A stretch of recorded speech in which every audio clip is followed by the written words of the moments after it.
Good evening there, everybody. What is happening? Hopefully, y'all are having a wonderful day today. So, when it comes down to it, I thought that I would review this little video and talk about this little segment that I personally found very particularly interesting. And this is going to be a segment overall, or at least a conversation over a multitude of topics, not only over the most recent matchups that are going to be happening within the AFC Championship and the NFC Championship overall this upcoming weekend, Saturday, Sunday, whichever day or days they end up happening. I'm not necessarily sure. But of course, for those of you that don't know the matchups that are about to happen, the Philadelphia Eagles are about to face off in the NFC Championship against the San Francisco 49ers, and the Cincinnati Bengals will have their rematch against the Kansas City Chiefs in Arrowhead Stadium, I believe, in that of Kansas City. So it is going to be very, very particularly interesting. But just to get a little bit more into the intro of this video, once again, and I always tell people this, I'm 24 years old, overall about to turn 25 in the year 2023. I was born in 1998. So by the time that I really started watching sports, really in completion, really in totality, I think I was about 14 years old. When I was a younger child, when I was a younger kid, I really never was as much into sports. I was a little bit more into the art overall, or more into arts. Still am overall to a degree, but sports, of course, I have now found a little bit of a niche in that as well. Certainly find great entertainment in them when before I did not.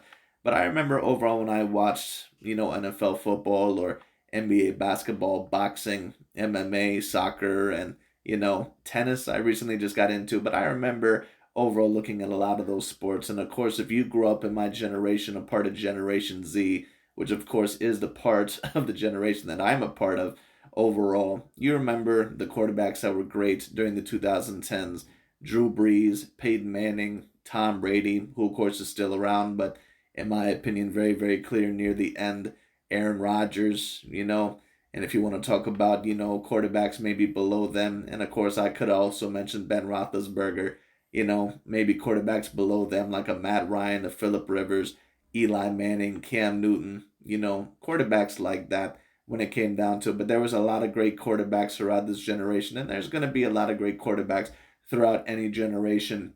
But you remember that one quarterback, you remember that one athlete, especially in NFL football, to where you took a look at him and you said, wow, this kid is the next Tom Brady. This kid is the next Peyton Manning. This kid is the next John Elway. This kid is the next Dan Marino, the next Joe Montana. This kid has it. He has that it factor.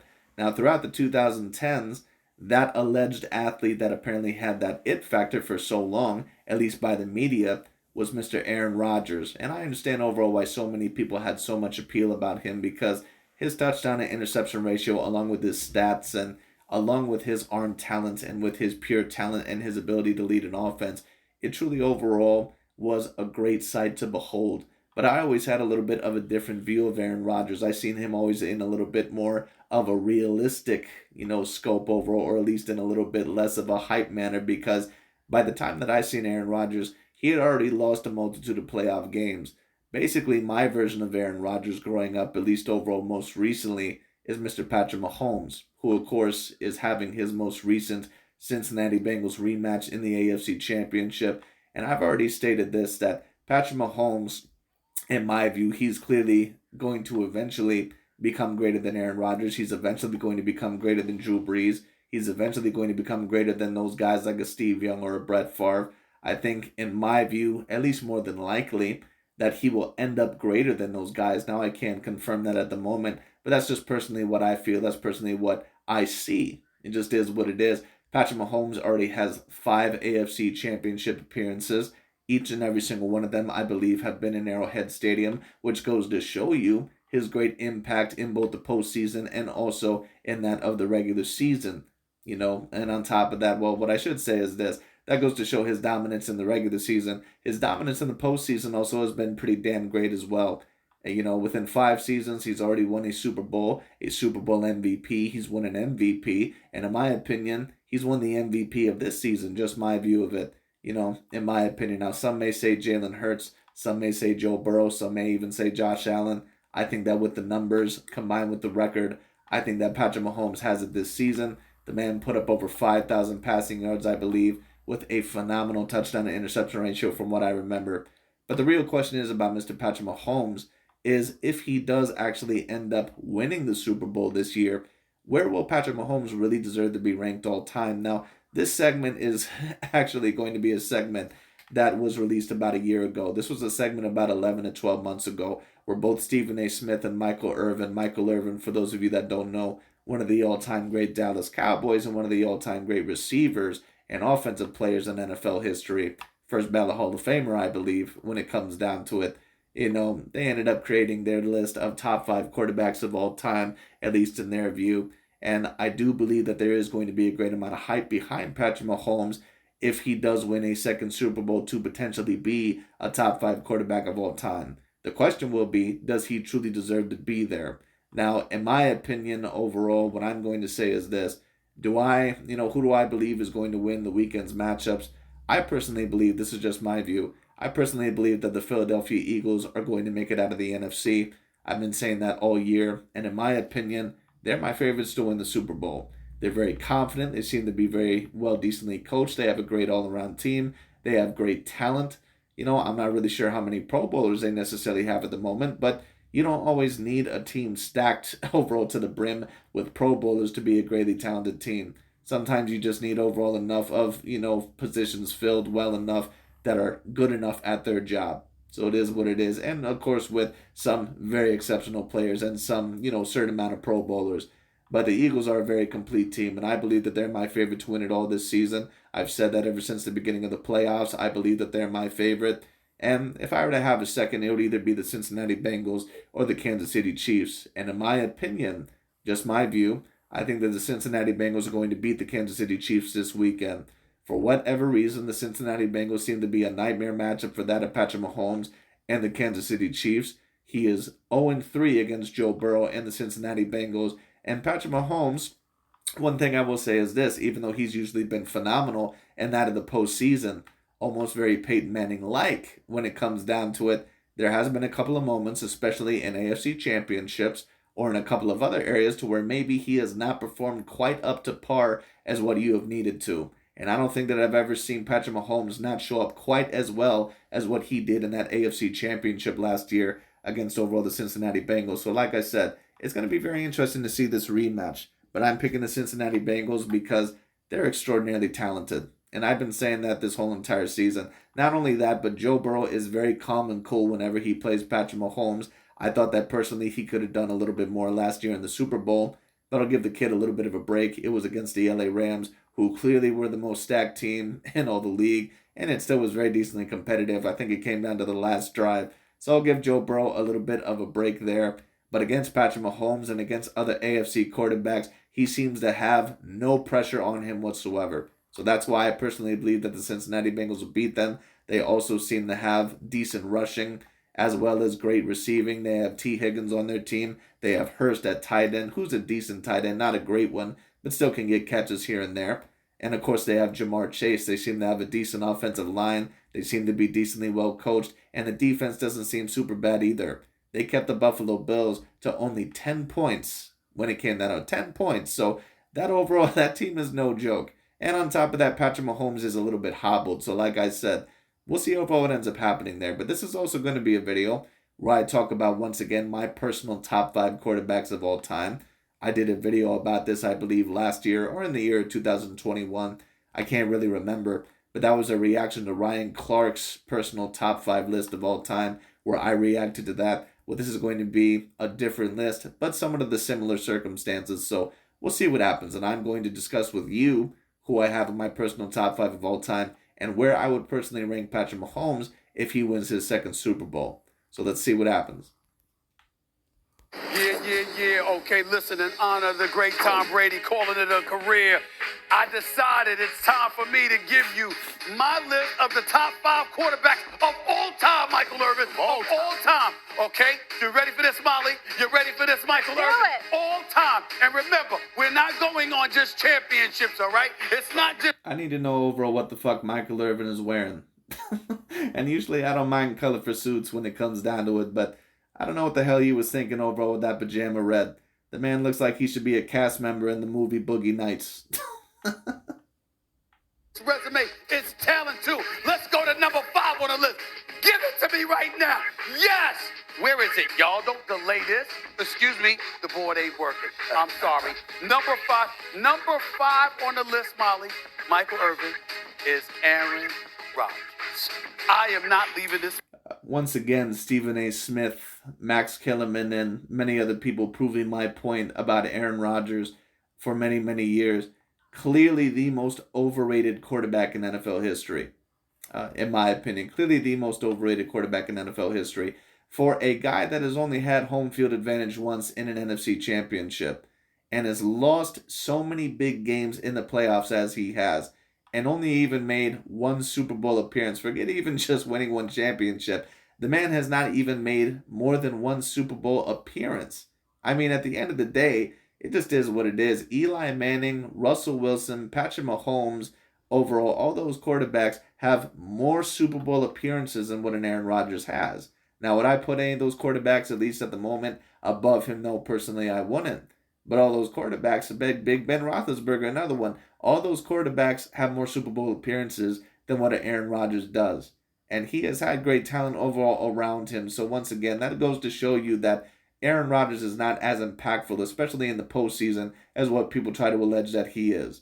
For the longest time, people always tried to blame the defenses, and they always tried to blame the offensive line, and they always tried to blame the coaching and, the head manager and, and the GM, all this other bullshit. And don't get me wrong, that's not me saying that it's all Aaron Rodgers' fault. But when you're supposed to be a 4-time MVP, you're supposed to make more than just one Super Bowl appearance. I mean, really, the results throughout Aaron Rodgers' career for being a 4-time MVP, they're really quite pathetic. And a lot of people overall may say that I'm being a little bit too harsh there. But once again, for being a 4-time MVP, when you take a look at every other multiple MVP winner for a quarterback, when you take a look at it, Joe Montana made 4 Super Bowls in his career. And he even made an AFC championship game, I believe, with the Kansas City Chiefs. And that was when he wasn't necessarily the same because of an injury that he had suffered on the 49ers. I don't remember to what specific defensive player. Roger Staubach. Well, actually, Roger Staubach never won an MVP, but as the debatable greatest quarterback, or at least the best quarterback of the 70s, I believe that he made 4 Super Bowl appearances. When you talk about overall, even Kurt Warner, and I would not put Kurt Warner above Aaron Rodgers, but Kurt Warner, I believe, has made 3 Super Bowls in his career. So at the end of the day, if Aaron Rodgers is allegedly so impactful, there's so many people that always try to allege that he's the most impactful quarterback of all time. First of all, tell me these points. Why has he only made 1 Super Bowl championship? Not even just won 1 Super Bowl. He's only made 1 appearance.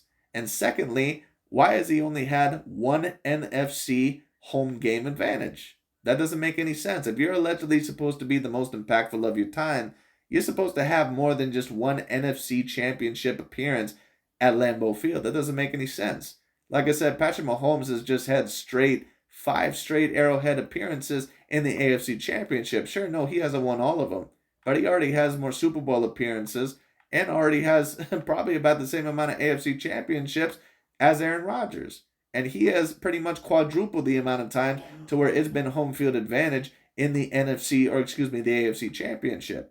While, of course, Rodgers was in the NFC. Anyway. Man, off this list, I am disgusted with his performance a couple of weeks ago against Jimmy G and the San Francisco 49ers. But I cannot forget the 37 touchdowns, just 4 interceptions. I cannot forget the league MVP from last year with 48 touchdowns. Okay, I cannot forget. Me and my friend overall, and this is going to come up a little bit later on in the video as well, we always have such a fierce debate about who is the greater quarterback between Joe Montana and Peyton Manning. And my friend always believes that it's Peyton Manning. I always believe that it's Joe Montana. And the main reason why he says that Peyton Manning is above Joe Montana is because of all the records that Peyton Manning got. And Joe Montana, he never had a 4,000 passing yard season and blah, blah, blah. All this other bullshit. And listen, I get it to a degree. But if you really don't know how to read the stats, especially for the eras, then you're going to get a little bit mixed up. It just is what it is. Now, of course, we can take a look at it. We can take a look at someone like Aaron Rodgers and say, oh, wow, take a look at that touchdown to interception ratio. How do you have certain quarterbacks like overall a John Elway or, someone overall like that above him because he never had the stats, right? But you also got to take a look at it at the era. Like when it comes down to it, Aaron Rodgers, even though he has probably the greatest touchdown to interception ratio in history, take a look at his touchdown to interception ratio.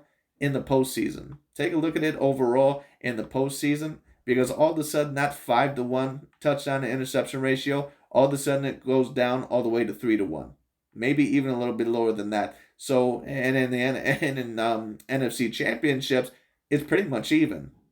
So once again, that goes to show you that Aaron Rodgers, especially against real deal contending Super Bowl contenders, he's not really a major threat to them, at least not usually.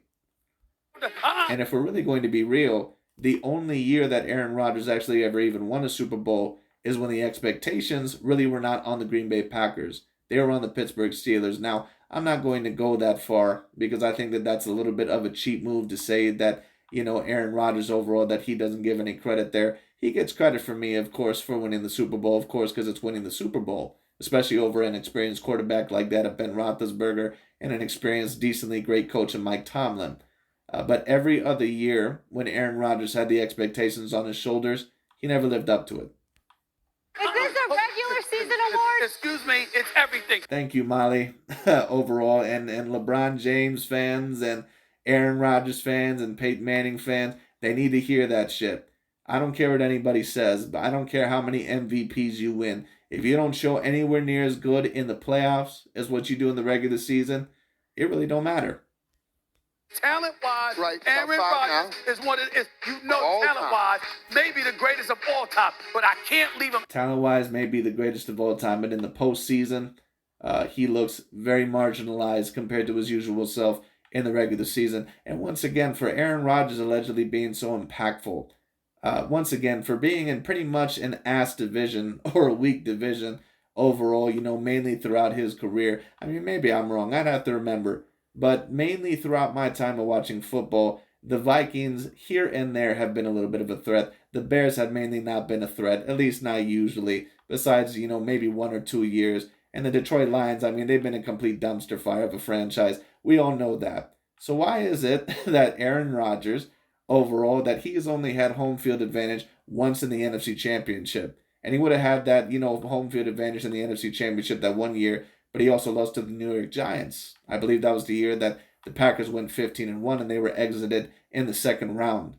So what does that tell you about Aaron Rodgers? What that tells me is that overall, once again, that he does great against teams that more than likely don't really stand a chance to win a Super Bowl. But once he goes up against a team that is debatably Super Bowl caliber, he's not usually going to beat them. It is what it is. Out of the top 5, despite that, I got to put him in there. Let's go to number 4. And Aaron Rodgers, in my opinion, even though I understand why some people have him in the top 5, if you really know the game and if you know the history of quarterbacks, there's no real way that Aaron Rodgers is actually in the top 5. It just is what it is. And don't get me wrong, Aaron Rodgers, all-time great quarterback, top 10 quarterback of all time, in my opinion.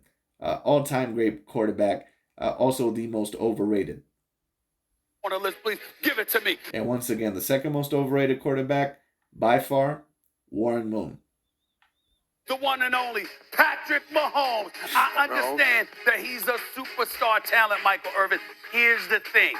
4 trips to the AFC Championship game, all on your home turf. Only 2 times did you get to the Super Bowl instead of the 4 with the home court advantage, okay? You got blown out in last year's Super Bowl. You lose yesterday. You still only got 1, and we've seen some vulnerability, even though you got Travis Kelce and Tyreek Hill. We know he's a superstar, but I'm talking about, obviously, I can't put him number 1 because of the struggles that he's had. Let's go to number 3 on the list, please. Give it to me right now. The one and only Peyton Manning. 2 Super Bowls. I agree with you, sir. Peyton Manning is the 3rd greatest quarterback of all time. That's where he deserves to be ranked, and he can never be higher on my list. If you want to rank Peyton Manning higher on your list, you go ahead and do it, but I can't do it. And, overall, once again, me and my friend, we have a very fierce debate usually about who is greater between Joe Montana and Peyton Manning. Listen, the point is with Peyton Manning for me is this. He's almost pretty much like the LeBron James of the NFL. Very great statistically. Broke a lot of records when it comes down to you take a look at his stats, especially in the regular season, and it's like, wow, he was able to accomplish this, and this. But when you take a look at his postseason resume, it leaves a little bit left to be desired. And, Peyton, of course, accomplished stuff in the postseason. He, of course, is a 2-time Super Bowl winner, and he made 4 Super Bowl, appearances. But at the end of the day, Joe Montana has 4 Super Bowl rings. He has 4 Super Bowl championships. He has 3 Super Bowl MVPs. Peyton Manning doesn't even have 2 Super Bowl MVPs. He only has one. So it is what it is. And, the argument when me and my friend always get into it with Peyton Manning and Joe Montana, he always says, oh, well, all you're looking at is championship rings. Well, once again, and I've already stated this, it's kind of the same thing when you talk about LeBron James versus Michael Jordan or LeBron James versus other, great players. Because so many people, they just take a look at LeBron James and they're like, oh, wow, he leads in assists and he leads in points and he leads in every single stat on his team. And that's a conversation for another time. But if you're a player that really, truly is making your team all around better in terms of improving your teammates, you're not supposed to be leading in every stat. But that's a conversation for basketball. That's a conversation for another time. But at the end of the day, Peyton Manning, who, of course, he's in a position to be a little bit more selfish, he has some of the greatest regular seasons that you'll ever see. He also has some of the greatest postseasons that you'll ever see. But there's no comparison between Peyton Manning and Joe Montana in the postseason. And I don't give a shit what anybody says. Postseason is decently more important than regular season. Now, there's going to be certain arguments overall to where if you're taking a look at a certain quarterback that you can't really count them over another quarterback that never won a championship, even if they do have a championship, because clearly they were never on that same level. You can't put someone like a Nick Foles on the same level as, say, overall, of course, a Dan Marino, even though Dan Marino never won anything, because Nick Foles, of course, he never had the consistency. And the point that my friend always brings up about the Peyton Manning, Joe Montana debate is that, well, if you're going to debate all this other stuff, why don't you rank Bart Starr high up, or why doesn't people rank Bart Starr? Well, that's not the worst point in the world, because if you take a look at the Bart Starr versus Johnny Unitas debate, to be fair, Bart Starr did beat him in certain numbers, just slightly. But also, Johnny Unitas, he was the multiple time MVP award winner throughout his generation. He was pretty much concisely looked at as the best quarterback of his generation. He's the one that I believe won about 3 MVPs. Not only that, but their championships are a little bit comparable, and Bart Starr only made about 4 Pro Bowls. When you talk about Johnny Unitas, he made several, if not even more than that. So I would still have to say that Johnny Unitas, in my view, is above Bart Starr, because I just think that the Bart Starr sample size, I think that it's a little bit too small. But when you talk about Joe Montana, you're talking about a guy that within the little amount of seasons that he played, you're talking about a guy that ended up winning 4 Super Bowls, 2 MVPs, 3 Super Bowl MVPs when it comes down to it, led in a certain amount of stats. And this is what a lot of people overall don't understand when they take a look at Joe Montana. They take a look at Joe and they're like, oh, he never had a 4,000 passing yard season. Well, no, he never had a 4,000 passing yard season, but Joe was never allowed to throw the ball that much. They had a running back, I believe, a very decently great running back by the name of Roger Craig, who I believe was a 4 or 5-time Pro Bowler throughout his career, and he helped them overall. They were in an offense to where they ran the ball a little bit more. When you take a look at Joe Montana, he was not a guy all in all that would get 500 or 600 attempts of throwing per season. He was not that guy. So certain people overall, when they don't know the game, they take a look at it and they'll say, oh, well, Joe Montana wasn't even the most statistically significant of his day. Dan Marino and John Elway were. Well, the only way that John Elway and Dan Marino are really more statistically significant is overall really in beating him in touchdowns and passing yards. That's really about it. Every other stat pretty much is Joe Montana. Whether you want to talk about quarterback rating, whether you want to talk about completion percentage, yada, yada, yada. Now, some people might say overall, well, you just said that Bart Starr, that, a part of the reason why he beats Johnny Unitas in certain stats is because, he doesn't have as much of a sample size. And that'd be fair enough. But it's also kind of the same argument that LeBron James fans always love to use with Michael Jordan, that, oh, well, yeah, he averaged more points per game, but, he did it on 3,000 more shots. And it's somewhat of a fair point. But what also needs to be mentioned is that Michael Jordan was not a Kobe Bryant. Michael Jordan shot almost 50% from the field for his whole entire career as a shooting guard. And I would bring up the same point for Joe Montana. Joe Montana, if you really want to take a look at his impressive stat and what he really brought to the table, Joe Montana had a 2-to-1 touchdown to interception ratio. He really was the first elite quarterback to bring that to the table. John Elway, Dan Marino, Warren Moon, none of those other dudes throughout that generation, none of those other guys had that. All right? And when you take a look at Peyton Manning for his generation, even when you take a look at his stats, especially in the postseason, it leaves a little bit left to be desired, because if you're really talking about it, Joe Montana, overall, their completion percentages are comparable, especially for the generation. Joe Montana's quarterback rating is higher in the postseason, and on top of that, his touchdown to interception ratio is better. So when people say that, oh, Michael Jordan or Joe Montana, all they beat these certain players in is, championships. And that's, of course, a big part of the deal, too. Championships, of course, are a big part of the deal because you have to win. It just is what it is. I don't give a shit what anybody says. All right. But at the end of the day, when it comes down to it, Joe Montana was also statistically significant. All right. But we'll talk about that here in a little bit. Titles, okay? 3 trips to the Super Bowl. Let us not forget, regular season-wise, the numbers that he put up. Let us not forget, he's always been in control of the offense. He was basically the offensive coordinator. He was the one calling plays. He was the one running the offense. His intellect is undeniable. We understand what he brought to the table. The leadership ability also can't be questioned.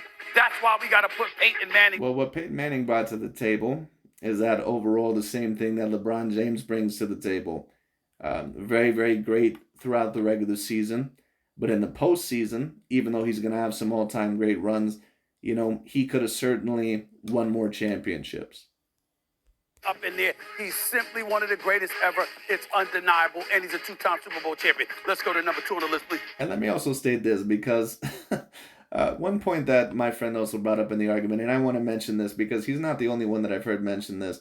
There are certain people, especially with this LeBron James and Peyton Manning debate, they always love to say this shit, or about Aaron Rodgers, about how it's a team game and how they didn't have any help, and that, the championships were won because it's a team game. Well, right, but you can also argue that some of the MVPs that these guys won, that was also debatably a team game when it came down to it, because you're not mainly going to get a great amount of wins unless you have a decent team. But I understand the point. The MVP is more individually, won when it comes down to it. But at the end of the day, if you're a 5-time MVP award winner and you're allegedly, supposed to be in the debatable conversation as being the greatest quarterback of your day, you have to win consistently. I don't care what anybody says. These people overall, these guys that love to give these loser excuses over for some of these athletes just because they're their favorite athletes when it comes down to it, or they may not like a particular athlete. Like Aaron Rodgers fans and Peyton Manning fans and LeBron James fans, they love always doing this shit. They always love pulling that bullshit excuse about, he had no chance, he had no help, it's a team game. But then as soon overall as, their favorite player wins, all of a sudden it's not a team game. All of a sudden they won by themselves. Isn't that a bitch? Isn't that a bitch? That's interesting. No, at the end of the day, yes, it is a team game. But if you had the amount of help that Peyton Manning had, he had 2 first-ballot Hall of Fame receivers, I believe, in Indianapolis. He had Marvin Harrison and whoever the other man was. And then in Denver, he had Emmanuel Sanders at one point in time. He had Julius Thomas, whatever the hell his name was. The Pro Bowler, the multiple-time Pro Bowler. He had Demaryius Thomas. And, of course, he had a great defense, which eventually led him to that Super Bowl 50 win against the Carolina Panthers. So Peyton Manning certainly had help. The reason why he did not win more championships is because in the postseason, he clearly was not as great in the postseason as what he was in the regular season. Period. And when you talk about 2 quarterbacks like a Joe Montana and a Peyton Manning, to where they're both statistically significant for their day, they're both multiple-time MVP winners, and they both have championships, you have to go to the guy that won more championships, because that clearly states that that's the guy that's more impactful and more valuable to his team. And certain people will say, well, the guy with more MVPs overall is more valuable to his team. Well, does that make Aaron Rodgers more valuable than Tom Brady? Does that make overall Peyton Manning more valuable than Tom Brady? Both of those guys overall won more they won more MVPs than Tom Brady. Because those are the individual awards, right? Like, come on, man. To give it to me. Come on now. Give it up here. Joe Montana, how can you deny it? I agree with you, Steve. Thank you. What the man brings to the table. 4-time Super Bowl champion. Okay, undefeated in Super Bowl appearances.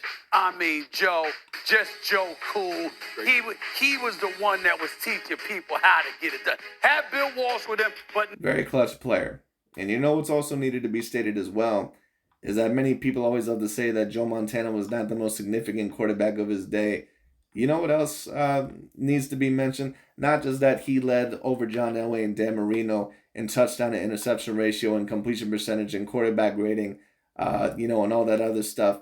He also was the only quarterback of the 80s, the whole entire 80s, to win multiple MVPs.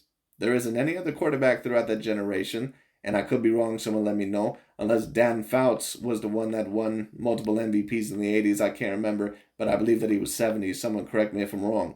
But Joe Montana is the only quarterback of the 80s, the only one to win multiple MVP awards. Not Dan Marino, not John Elway, not Warren Moon, Joe Montana. Nevertheless, he produced. He produced in big moments. The Cincinnati Bengals can tell you about that. Yes. Not once, but twice because of what he did to them in Super Bowl appearances against Kenny Anderson, against Boomer Esiason, against all of these other guys. Joe Montana still handled his business. And before number one came along, that's what we were thinking about. But he ain't number one anymore. We know who's number one. It's the one and only Tom Brady. For all the reasons we've been pointing out all day long, since Friday, since news came down, he's about to retire, a 7-time Super Bowl champion, 10 appearances in the Super Bowl, 5 Super Bowl MVPs, 3 league MVPs, 84+ thousand yards passing, 624 touchdowns. He threw a better than 3 touchdown to 1 interception ratio in his career. Just absolutely, positively phenomenal. And let me state this personally about Tom Brady. I remember when I used to hate Tom Brady's ass in high school, which wasn't too long ago. It was about several years ago now. But when it comes down to it, because I graduated in 2016, but when it comes down to it, I remember when I hated his ass. I remember when me and certain friends of mine would cheer against him. But once you grow up and you become a little bit more logical and appreciate greatness and what certain people are able to do in their certain endeavors, I can only assume that this is partially what it felt like overall to watch the era of a Michael Jordan. Because what Tom Brady was able to do in this era of football, I don't know if it's ever going to be seen again. Especially overall with the roster turnovers and the way overall that so many rosters change and so many rosters cannot keep a certain amount of the same players per year, especially on defenses. I mean, it really is phenomenal. Now, of course, certain people may say Bill Belichick helped them out, but Tom Brady, of course, was also able to win with the Tampa Bay Buccaneers. Of course, with another great coach in Bruce Arians, but Tom Brady is in that debate right there with Michael Jordan or Wayne Gretzky or anyone else, Babe Ruth for certain people. He's right there with anybody in terms of the greatest team sports athlete of all time. No doubt about it. He's right there with anybody. I mean, there are certain franchises. Actually, now that I think about it, I don't know one franchise actually that has had more than 10 Super Bowl appearances. Tom Brady has more Super Bowl appearances in his career with 10 than any other franchise I believe has had ever in the NFL history, at least in the Super Bowl era. I mean, that's absolutely insane to think about. And on top of that, he won 70% of them. Winning a championship at age 43, being in the playoffs at age 44, passing for over 5,300 yards, threw for over 40 touchdowns, and by the way, down 27-3 in his last game, brought him back and tied the score, but the defense gave up a Matthew Stafford to Cooper Kupp long pass that put him in field goal range. This is the Tom Brady going out like a champion, handling his business. These are my top 5 quarterbacks when you take into account talent and resume. And as a caveat, I left John Elway out, even though he's a 2-time Super Bowl champion. I know what he's done, but I will remind everybody, John Elway won the championship first time in 1997. Terrell Davis ran for 1,750 yards that year. In 98, when they went back to the Super Bowl, Terrell Davis ran for 2,008 yards. He was the big reason why the Denver Broncos were in that Super Bowl. Well, he was a part of it, Steve, and I understand what you mean. But you can't have John Elway below Aaron Rodgers. It's just not possible. Because John Elway is a multiple-time Super Bowl winner. Not only that, but John Elway was able to lead his team to multiple Super Bowl appearances. Like, Aaron Rodgers is nothing more than just a one-time Super Bowl appearing quarterback. And you have all-time great quarterbacks that are none other than one-time Super Bowl appearing quarterbacks. Drew Brees was one of those quarterbacks when it came down to it. Dan Marino was one of those quarterbacks, when it came down to it. Brett Favre, he was a 2-time Super Bowl appearance guy, but he only won 1. Steve Young, I believe, only won and went to 1 Super Bowl. At least I believe. If I'm wrong about that, someone correct me. But now, of course, he won multiple Super Bowls, but as the backup, so I don't really count that. I'm talking about when he was a starting quarterback. So, I mean, I don't know. Aaron Rodgers is one of those quarterbacks, but that's why he's in the same range as a Dan Marino, a Drew Brees, a Brett Favre. He's in that same range. On one Super Bowl Steve Young. championship. That's why John Elway is not on my top 5. And I like the top 5. I like it. Let me tell you where I like. Tom Brady is no doubt. And we don't even talk enough about Joe Moe anymore because of what Tom Brady has done. I think you got Peyton Manning in the right spot. Now, this 4 and 5. Thank you, Michael Irvin. Tell him, man. Tell him you got Peyton Manning in the right spot. Thank you, sir. All these Peyton Manning fans, come on.